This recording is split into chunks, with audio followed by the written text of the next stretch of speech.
don't have patience, so they don't get time. That's why they call them Gen Z.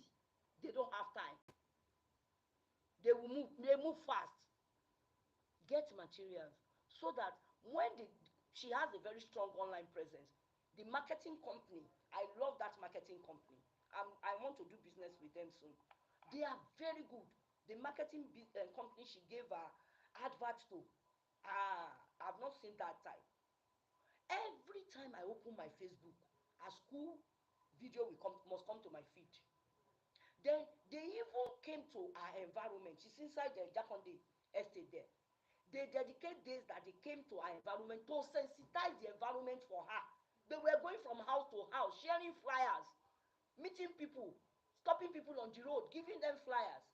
I said, so your marketing company are doing the right thing. They are talking to the right people. They are attracting the right people. Because Gen Z is social media, that is their house. If they are not on Facebook, they are on Instagram, they are on Twitter, they are on TikTok, they are on this one, you are already there. When they come, what are they going to say?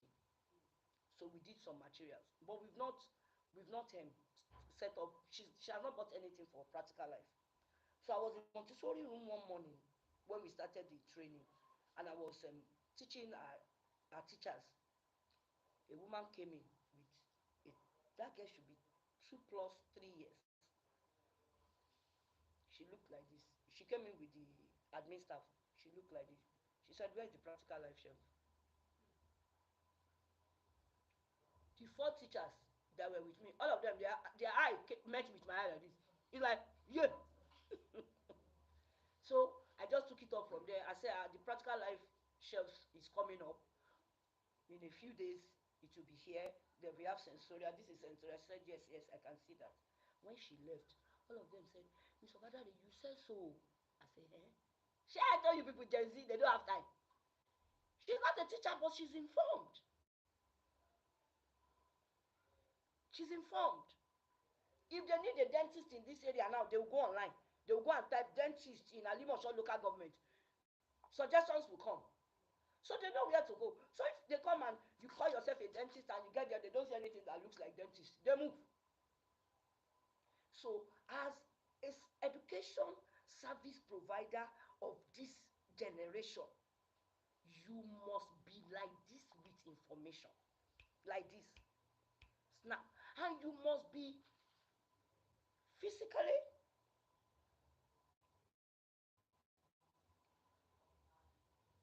orally, psychologically, in your brain, working like a 21st century education service provider. In that aspect of education, you decide that you want to be. Make sure you know everything you should in that area.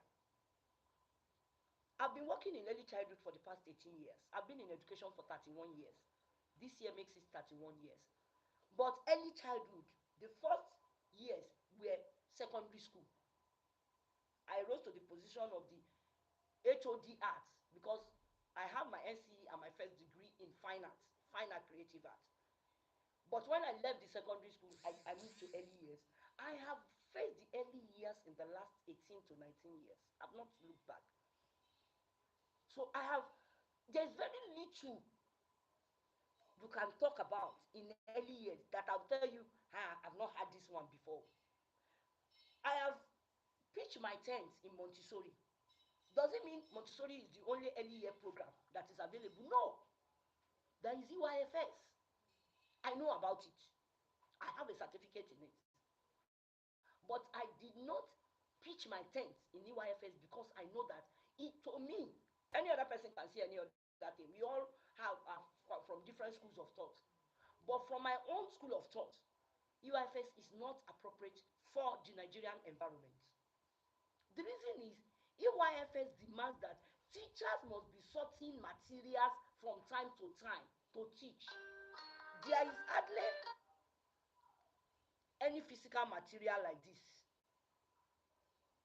I think this person is a new person. She's coming in. Let me pick this call. Hello, ma. Where are you? I'm so sorry, ma. I'm not at the last bus stop. At Ikotun.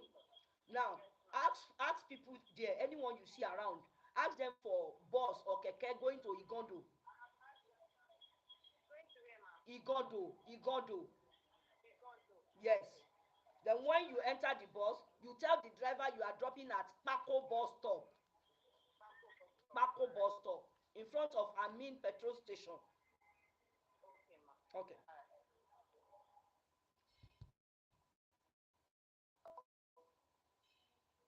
Now, if you call yourself a,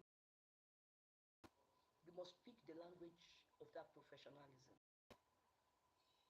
About 10 years ago, the Holy Spirit told me education is going to get to specialization. Just like doctors are specializing, this one is a dentist, this is an oncologist. We took my mom to a very, very good hospital. This time last week, I was rushing her to the hospital. Some of you were here. She spent 3 days in that hospital. We got a bit of relief, but there was still something significantly wrong. That blood sugar was still going. They were taking her needle almost every 2 hours. I was not comfortable with it. They've given her insulin injection. It will come down to 122.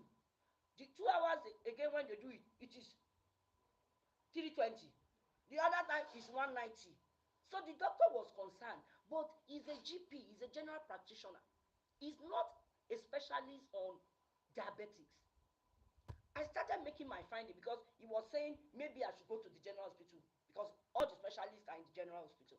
So he was saying I should go to the general hospital. Maybe he should give me a referral. General hospitals are on strike. The doctors are on strike. They are not on duty. So I told him I can't go to general hospital.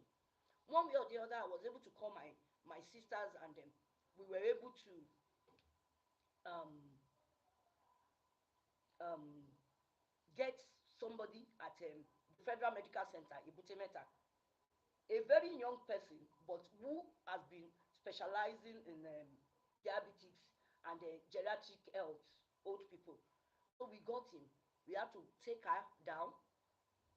In less than 3-4 hours, he stabilized her. He used some things, he stabilized her. But he told us she can't stay there because they are on strike. And if they know that it's the one that admitted her, the medical council will have a problem with him. So that we should take her back to the private hospital we brought her from, but that he will be coming there to work with her as a specialist. Ask me how much he charged us. 1 million. Yes. For 8 days. 1 million. He's a specialist. Why are you here? Why are some of you paying $500,000 for Montessori training? It's because I'm a specialist. So you cannot eat the fruit of that area you decide to pitch your tent until you become an authority in that area. You must be an authority. Your name must be ringing bells when people need people in your area of specialization. Say, talk to faculty. Talk to.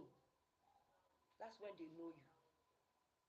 So, as an early years practitioner, you must be aligned with professionalism and make it your way of life.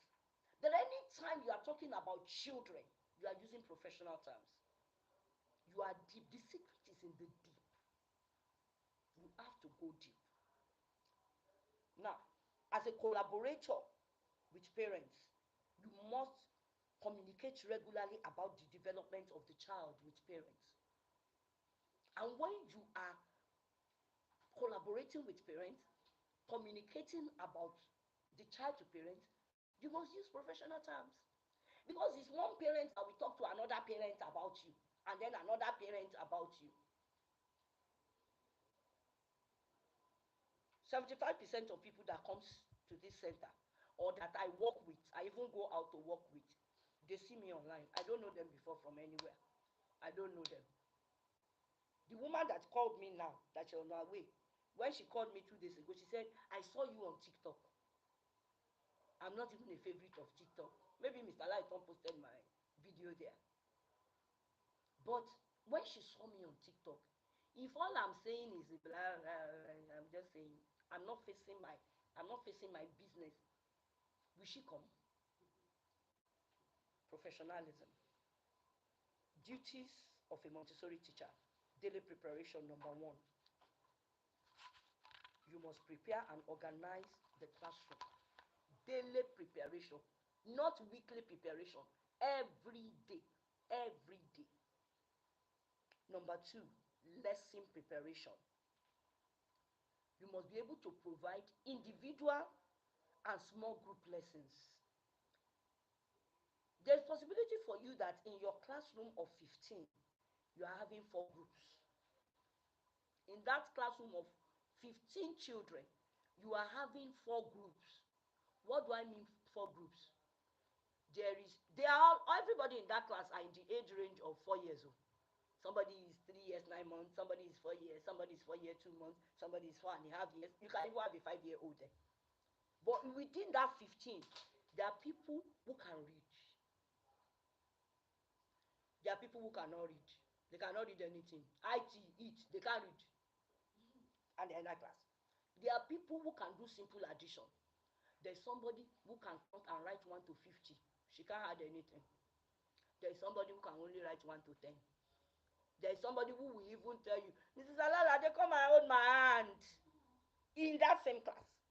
So, meaning when you are preparing lesson for that class, your lesson plan is for 4 groups. That's one lesson plan you are preparing. And where does it reflect? In class activity. Class activity.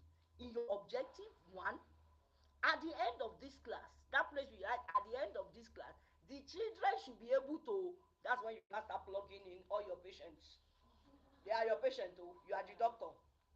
Should be able to identify and write numbers 1 to, should be able to mentioning all the areas you are looking at. And then when it comes to your step-by-step class activity, what activity will the first group be doing? What activity will the second group be doing? There are people that they are the only one in their group. One man riot. There's a boy like that. I used to call that name in my class. One man army. He's the only one in his group. In fact, I teach him after I finish teaching everybody. Me and him will now go and sit down. And he must not eat before you teach him. The moment his food, there was a day I had to ask the mother, I said, do you put a sleeping pill in your food when you cook? She said, the moment he finished sleeping, he finished eating. Anything you are teaching. So when we want to learn, I will show him his lunch, and he likes food. The moment you say, go and pick your lunch box, he's the first person that will not ask, Oga, come back. Come back. Come back. I will carry the lunch box on the table. Like, is your lunch box? This say yes. You are not going to eat until we finish this work. Do you hear me? He will not do like this. I say, oh yeah, stand there. Stand. Take your pencil. He will finish everything. The moment I collect pencil from Mr. Bada, can I go and wash my hand? I say yes. Go and wash your hand. Come and carry your food. But I was able to achieve my goals. Classroom management. You must use natural consequences and positive redirection. Part of the duties. Yes. Part of the things you must do, duties of a Montessori teacher. Classroom management. That's 3. Use natural consequences and positive redirection. Natural consequences and positive redirection. Number 4, assessment and evaluation. Assessment and evaluation. Use observation and records. That observation that you take with your daughter is not like the Bible of my father's sister in the village. My father's sister have 3 Bible. 3. King James Version, New Living Version, another one version. All these 3 Bibles, she does not read them. She put them under her pillow. When she want to pray for you like this, she will say, these 3 Bible, lórúkọ Jésù, wọ́n máa ṣiṣẹ́ fún ẹ. Bible that you don't read. She will say, the power in these 3 Bible, in the name of Jesus. I said, until there's no power in 3 Bible. Go and read it. It's the word that have power, not the book. So your observation records are not like that Bible. They are things you must be opening every day to see, to check child has moved from how he entered into your class. You must be charting like a graph the progress of that child in your jotter. Yes. For the records, like I'm class teacher to the kindergarten class. Yes. And I have this. So what best way should I just maybe make 3 or 4 page For Ikena. Baluluwa this, Thank you. and then I'll move Open to again. like Leaves 4 a pages, space. so that Yes. it will be continuous. Yes. Okay. Yes. Yes. Yes. So that at the end of the session or open day is approaching, and you know the parents are coming, you are going to be talking to them. The parents always like meeting teachers. That's why you're always struggling with, let the parents, should they enter the class or should they not? The reason is they know that it's the teacher that is directly involved with their child. They will always make you, if you are not a very professional head of school or school owner, they will always make you understand that it is not you I want to talk to. But there is also a way you can engage them as if you are professional and you know what to look for and you know how to do your job. Earlier, before we started, I mentioned duties and roles and responsibility of a head of school for you. You must know every child in the school. You must know every child as a head of school. No child must escape you. You must know their progress. So, for you to become a head of school, you are the umbrella that every other person is hiding under.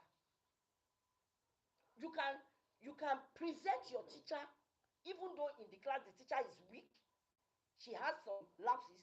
There's a way you can present your teacher to the parents, and the parents they'll just be nodding their head. Okay, ma, we believe your word, right? Because you're a professional. We know you can't take a teacher that is not qualified. Teacher that I'm still training. Do you understand? But it is because you were able to answer their questions. Oh, good morning. Before he even sits down, good morning. You must be Kelechi's father. Yes, yes, yes. How do you know? I know you, sir. Because you've known him. Even if he has not come to your office, during open day, you see him enter a class and you ask, who is that? Kelechi's father. Okay, you mark that face. So when it comes to you, you are able to say, oh, well, Kelechi's father. Yes. And then you go back in your subconscious, who is Kelechi? Oh, the boy that was struggling with writing with his left hand and this. Quickly, memory of a few things you know about that child comes back. So you know where to start this discussion from. Even if after listening to him, because you have to allow him tell you why he came first. When you are responding, you are not responding from the place of emptiness that will make the parents eventually say, you don't know my child. You must be responding from the place of knowledge that I know that child. And then you start giving out the right information. I can call the teacher for you, there's no problem with that. But I want you to know that I also have a first time, I have a good knowledge of your son because I work with my teachers. I work with my teachers. You must not be a school owner or a professional that your teachers are working this way. You are in this direction. When they say Kelechi, say Kelechi. Remind me, who is that Kelechi? They should remind you who is the Kelechi. But they don't remind you when Kelechi school fees is not complete. You remember that time. So, assessment and evaluation. Use observation and records. Uses observation and records. Documentation and reporting. You must it's continuation. You are still continuing. You must use assessment and evaluation, use observation and records. That means after your assessment and evaluation, you must do observation and also record. um, Professional development, documentation and reporting, sorry, documentation and reporting, you must maintain detailed records. Detailed records. Professional development engages in ongoing learning. See, so detailed that if if the child went home on Friday and came back on Monday with his milk teeth removed, it must be in your record. You must be that detailed. It must be in your record. Daniel got his first milk tooth removed at so date, so time. Because you are not only to study the child's she's there. Come, I'm coming. Hello, ma. Where are you? Okay, look in front of you. Did you see Idera community? Look straight, opposite you.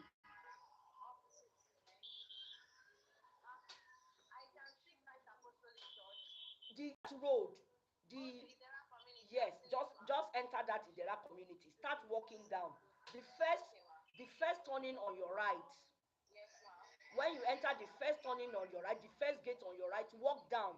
You will see a signboard, Treasures College of Early Childhood Education. Okay. So your documentation must be proper. See,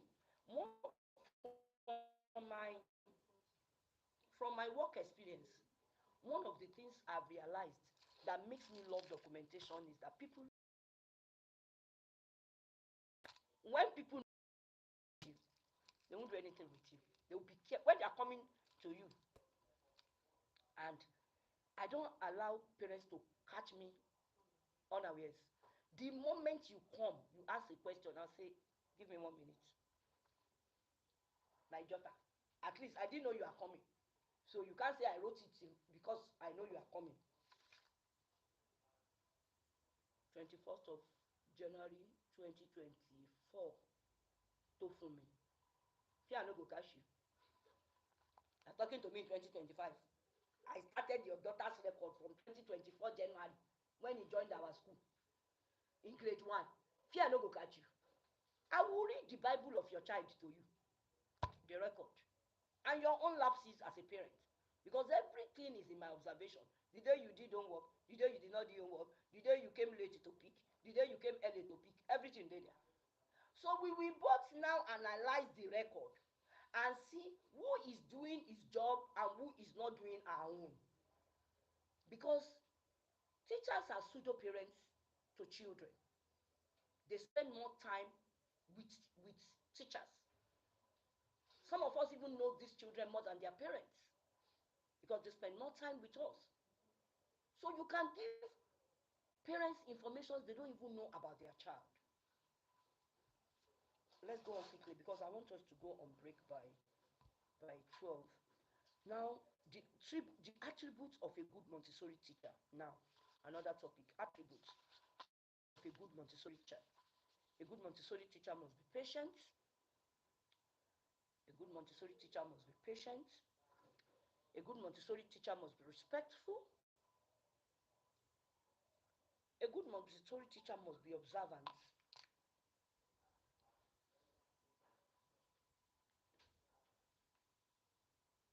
Who is that? Morning. A good Montessori teacher must be calm and composed. A good Montessori teacher must be calm and composed. A good Montessori teacher must be passionate about child development.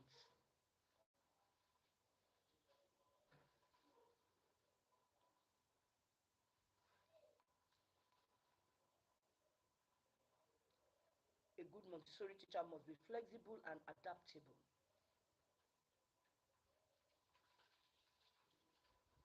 A good Montessori teacher must be organized. It's not today you put your bag on the table, tomorrow you put it under the table, then tomorrow you put it on the shelf, the other day you forgot it inside your car. No. The children must know that anytime Mrs. Flexible and adaptable and organized. The children must know that anytime Mrs. AJ comes to class, this is where she puts her bag. The day you forget, you You forget to put it there, they will remind you. You just do it like this. Maybe you were busy. You put it on the floor. Miss Eke, you did not put your bag on the table. That's the typical 4 5 year old behavior because they love order. There is sensitivity to order. Now, good communicator, a good Montessori teacher must be a good communicator. You must be able to talk at any time. I failed one of the ladies that came for interview where I trained last week because she couldn't talk. I don't want to know what qualities she has. I don't want to know, come inside, please sit down. I don't want to know what qualities she has. I don't want to know um, what certificate she has. If you are a teacher, you must be able to talk. You must be able to communicate. How can a teacher not talk? Are the children going to be reading your mind? Aside from that, you can talk. You must have the teacher's voice. This is my teacher's voice. Oh. When I'm teaching, you will hear me, Dada. I don't use bedroom voice when I'm teaching. And you see, a good Montessori teacher actually. Who are you talking to? Who are you talking to? A good Montessori teacher must be dramatic. A good Montessori teacher must be dramatic. What do I mean by dramatic? I'm not talking about being dramatic in the negative way. When it's time to dance, dance must just be coming to you naturally. Dance must come to you naturally. You don't want to dance. In fact, everything in your life at that time does not talk about dance. But there is a child in front of you that you need to move from this emotion to that emotion. So if you know that the easiest emotion is to sing and dance, oh yeah now, Baba Blashi, have you any woo? Oh yeah, we have started dancing. That's why I tell my teachers, you see that your problem, adult problem, soup money. Oh yeah, go and drop it at the gate. Gate, go and drop it there. When we finish, carry it where you are going home. When you're in this compound, you have to have your teacher's mind intact. Because some things are spontaneous. You can come in and sit down here. Some things are spontaneous. As teachers, you are not even thinking about it. It will just come. It will just come to you. That is the only solution as at that time. Role of a Montessori teacher. Observe before intervening. As a Montessori teacher, you don't jump at children's action or conclusion. Why are you there? Why are you there? You this boy, I have told you that you must never leave the class. Do you know what happened? Observe before intervening. First, look, what is he trying to do? Why is he outside there? Until something tells you, no, this boy cannot be outside for a good reason with what I see him doing. Before you now say, Johnson, come. What are you doing there? Observe first. Because every time the child gets himself or herself busy with a material, there is an investigation going on. There's a process. There's an investigation going on. And what Dr. Maria Montessori tells us is that we must not break the process of any investigation of a child. Don't break the process. Allow the child. Allow the child. Even if that material the child is trying to investigate, come, there is chair here. Even if that material the child is trying to investigate is your own, as long as you see that it's not destroying it, it's just trying, allow the child. And after some time, you can now come in. Can I help you with that? Did you hear what I said? Can I? Because as a Montessori teacher, you must be respectful. You must respect the child. The child is an individual. He's a human being in small body.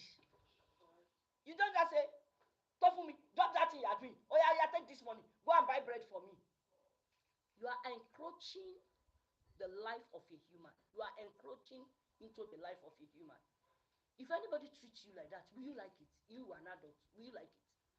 So even if the child is yours, even if it's your biological child, always seek their consent. Demilade, please, can you go and get me a bottle of water?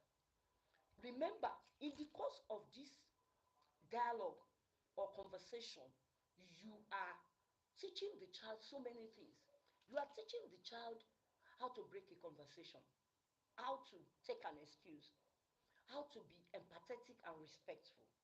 You are teaching the child language development because you are using words.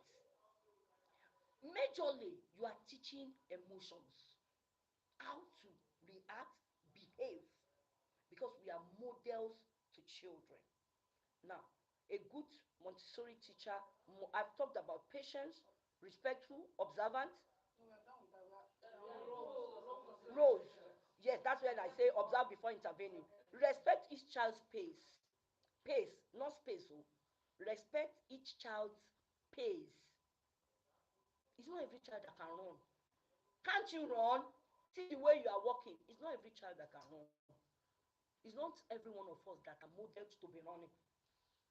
Just be running. You are not going anywhere. You are just running. Why? The next one is encourage independence. Encourage independence.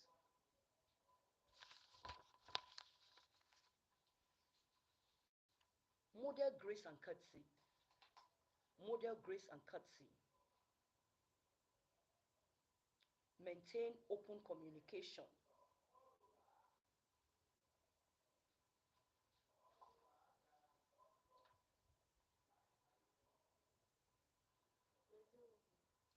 Maintain open communication. Promote peaceful conflict resolution. Promote peaceful conflict resolution. When two children are having an issue, or a child comes to report another one to you, it is not your duty as a Montessori teacher to say, look at your eyes, look at your eyes. You two, your own is too much. Reporter, reporter, every time you come and report. No. Or the one that was reported, I know it's your name they will call. Tofumi, I know it's your name. Troublemaker. Auntie Bibe, go sit down. No. That is not your duty. You don't know there are teachers that use words like this. Yes. See your face, see your face. Go sit down. That is not your role as a Montessori teacher. You must listen to the child. We are good. Not so. That is peaceful. You must promote peaceful conflict resolution. Not when he slap you, slap him back. Ah. Don'ts of a Montessori teacher. Don'ts of a Montessori teacher. Don'ts. What you must not do as a Montessori teacher. Don't interrupt concentration. Don't interrupt concentration. When a child, you see that whether you are the one that initiated the learning or not, once a child is focused, concentrated on something, don't interrupt on something. And that simple thing may be what that simple thing may be what will teach you how to influence learning in that child. So don't interrupt concentration. Don't correct Ashley. Don't correct Ashley. That's the next one. Don't correct Ashley. Don't be harsh in your correction. Another one is don't dominate the classroom. It's not your show. Don't dominate the classroom. It is not your show. It's not your show. So don't dominate the classroom. Allow the children. You are not working in a traditional school when they come in the morning. Today, we are going to be learning about. Then you stay in front with big stick or with your ruler or with your wicked pencil that you use on their head. Come, come, come, come, come. Don't dominate the classroom. That is why, as a Montessori teacher, one of your criteria is that you must not be too colorful. Your dressing, your appearance must be toned down so that you don't take attention away from the main things the children should focus on. That is why, as a Montessori teacher, it is a no-no for you to use colored attachments. It is a no-no. I don't think you can catch me with a colored attachment. No matter how beautiful it is, I don't do it. You go and color your hair. There's some. Every profession has its ethics. There's something that is called professional ethics in education. Big earring, long chain. That why you're coming like this into school always. They say Mrs. Alalade is coming. In fact, you must be walking like a thief in the night. The way God, the Bible mentioned Jesus. You must be walking like a thief in the night. If you don't walk like that, you can't catch teachers at what they are doing wrong. You can't. So, don't impose your will. Don't impose your will. Don't impose your will. You must do it like this. No, no, no. Don't impose your will. Don't compare children. Don't compare children. Don't compare children. Don't impose your will. Don't compare children. Don't rush lessons. As I'm teaching you like this, I'm looking at emotions. I'm looking at emotions. As I'm teaching every one of you, I'm looking at emotions. When is the time for me to break? Whether you want me to break or not, I'm the one that will say, let's stop here. Because I can read from when they are tired. The same way you should read the emotions of children when you are teaching them. They don't need to weigh on themselves when actually you've seen the child. Adebayo, can you move back a bit so that those behind you can see me? You can move your chair back a bit. Okay. A child has been doing like this. But maybe for one reason or the other, the child cannot come up and say, please, I want to go and use myself. The moment you see the child doing this, you, the teacher, should signal to the child or go near the child and say, what do you want? Do you want to take water? Make suggestions. Some of them don't even know how to read their feelings at times. You might want to go to the toilet, say, I want to take water. Do you want to take water?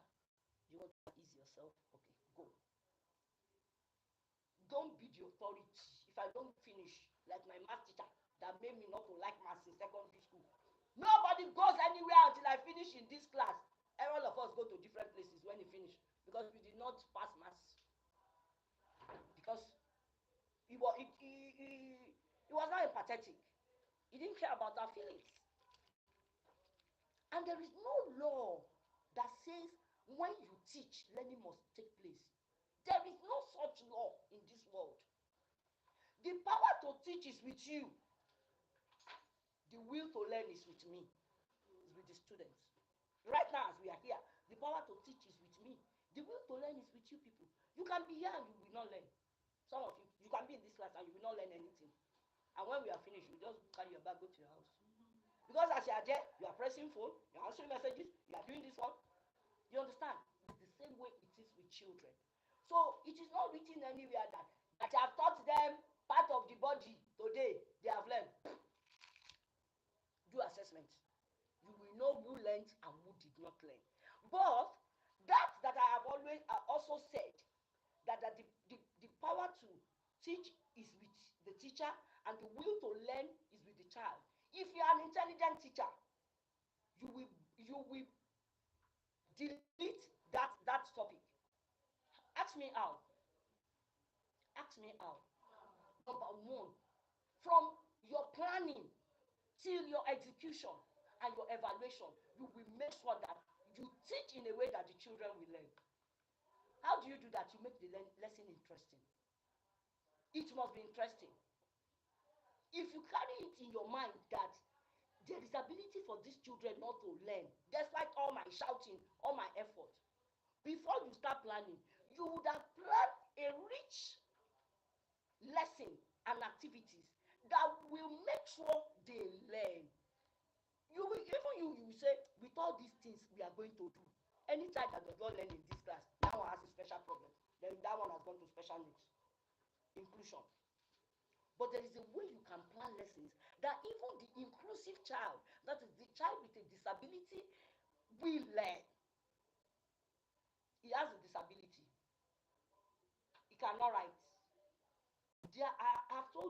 those of you that have been here before, there are children that are not educable. Yes, under special needs. There are children with tag uneducable. They can't learn. They don't have the cognitive power to store information. They can't. That's their case. But they cannot store information. Can they not dance? You don't see deaf people dancing, deaf, blind. They are dancing, they are making music. If you plan your lesson rich enough, everybody will learn. At least everybody will do something. Even the blind will feel something and dance. When you are singing, you are not dancing, no. David, you are not dancing. That's the blind boy. David, you are not dancing. You see him do like this. Somebody learned something. So when you carry that mindset, when you are planning your lesson, everybody will be included. Everybody will be included. Where are we? Don't compare children. Don't rush lessons. Don't rely on rewards or punishments. Don't rely. Montessori does not support rewards. Even as much as clapping. Clapping. Pa, pa, pa, pa, pa. Good job. Come and take a star. The Montessori method does not support it. You know why? Ask me why. There are some children or there are some people. The moment you start rewarding them, they will be doing it for the purpose of reward. Anytime you don't reward, there's no inspiration. And Dr. Maria Montessori said, learning must come from within the child. The yearning, the longing for information, the longing for skill, the longing for knowledge must come from within the child. That is why at Treasures, we have got to a place that I don't encourage people to come and learn again. I do my advert. If you are interested, you come. We discuss, you ask, you make inquiries. How much is registration? How much is fee? I can tell you, okay, if you cannot drop a lump sum, there are flexible payment plans. I can do that. But those people that come, ma, please, for a 1 year course of 500,000, ma, let me pay 250. I will just end the conversation. Who is this? Money. From where? What did she say? Come back in the evening. I'm busy. I'm busy. Tell her I'm busy. Learning must come from within. If you are pricing something of 500,000 a whole year, 12 months, 52 Saturdays for 2,500, you are not passionate about learning. You are not passionate about your personal development. You are not passionate. The first thing you should ask, if the money looks big to you, the first thing you should ask is, can I see the course content? Or can I see the course outline? What am I even paying for? When you see the course outline, if you are educated, you should encourage it. I want to know this information, this. Then nobody should encourage you to come. Because if you are at that place where I am encouraging that, they are the people that will get here. Training will start at 9, they will come at 12:30. Because the person is not there from the beginning. It's like you forced them. And then when they don't come and you are asking them why they did not come, excuses will start. Actually, that day was my son's end of session party. Priority. Priority. I have 4 children, by God's grace. A girl and 3 boys. In my lifetime, I've only attended graduation twice. Does it mean they don't do graduation? That's not my focus. Somebody missed a paid class for primary school graduation. A child that has not gone to secondary school, that has not even gone to university. I missed university graduation. I missed university, and I don't have power. If they kidnap me, I will just die in their hand before they take me to anywhere. Me, I don't have power. So I made up my mind I was not going to. Then I told my son said, for what? Mommy, stay. When I come back, I'm going to do my master's. You come to graduation, stay. Just send me money to take pictures and enjoy myself. He's doing his NYSC now. Priority. But I see teachers, somebody that is still complaining that they are not paying me well. I need a change. And this. Smart thing like this. Mommy, mom, ọjọ́ yẹn ni graduation of mommy. Dájú wa ní èmi ní kí n lọ. What is my business with you? What is my business? Don't move forward. Come and collect my salary. That's your life. Learning and progress must come from within the child. But for the stage of children, how will it come from within them? It will come from within them when you make the last experience interesting. The last experience, you make it interesting. The next day, you are not the one that will encourage them to come. I have had a student, a nursery child, that dress up, wake up on Sunday morning, put on the school uniform, carry bag. The mother said, "Where are you going?" He said, "I'm going to school. I want to go and see Mrs. Obadare." Everything they told him, Daniel Omoshebi is in Texas now with the mother.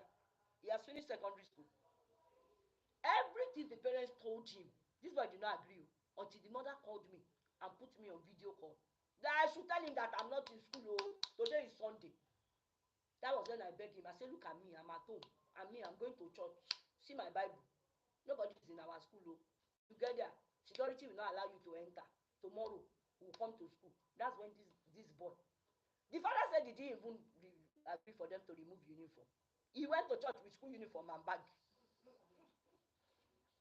Inside the car, he slept off. That was when they changed his clothes.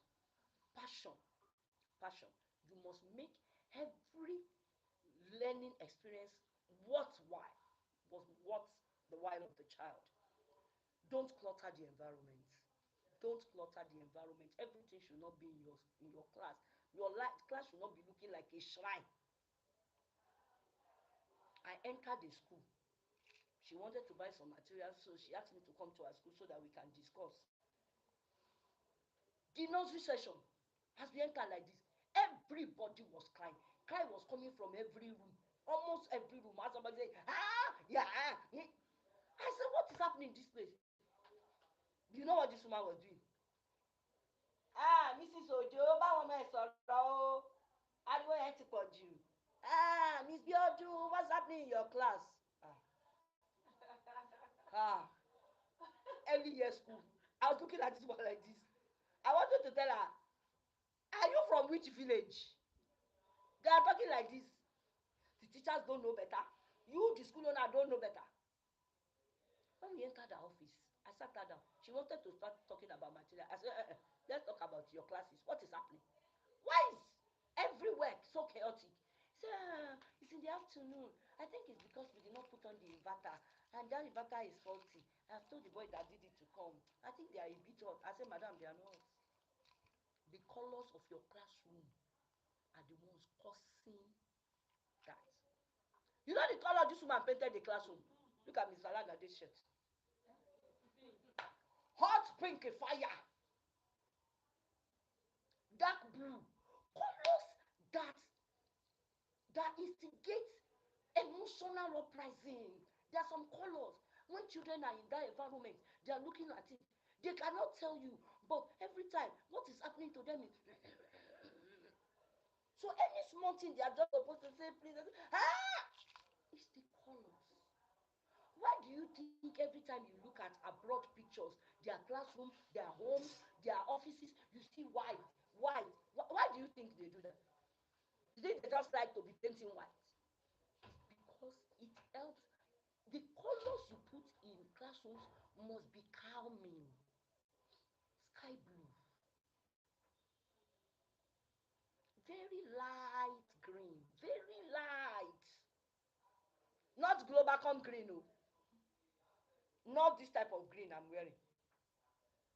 Very light. Cream.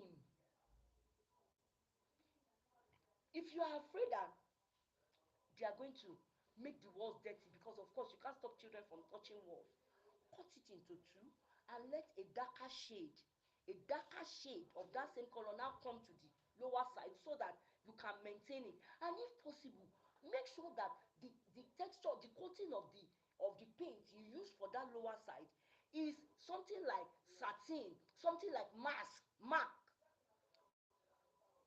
There is marks, there is satin. You know I'm into this thing.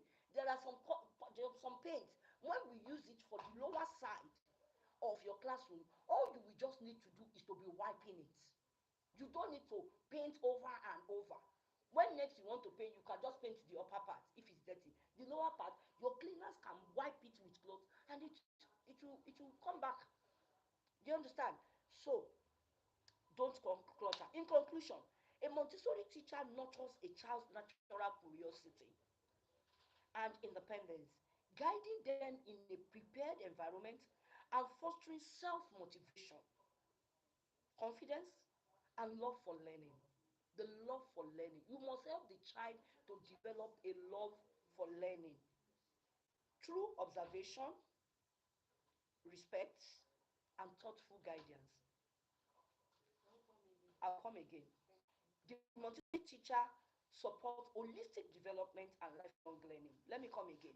A Montessori teacher nurtures a child's natural curiosity and independence.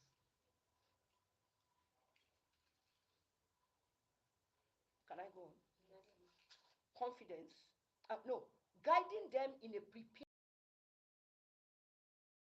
prepared environment and fostering self-motivation.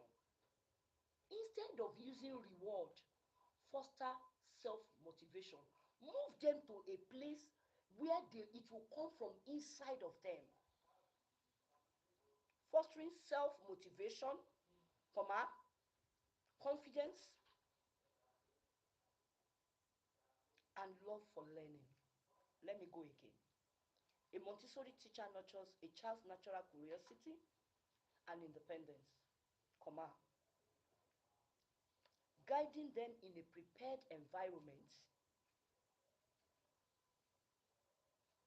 and fostering self-motivation, confidence, and love for learning. Through observation, respect, and thoughtful guidance, Montessori teachers support holistic development and lifelong learning. Where are you? Fakule, where are you? I'm fostering self-motivation, Confidence confidence. and love for learning.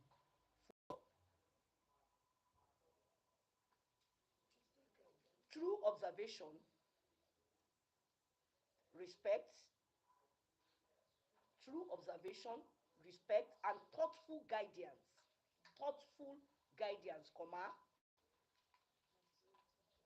Montessori teachers support holistic development and lifelong learning. So we go on break. We are going on break now. And then we'll come back and talk about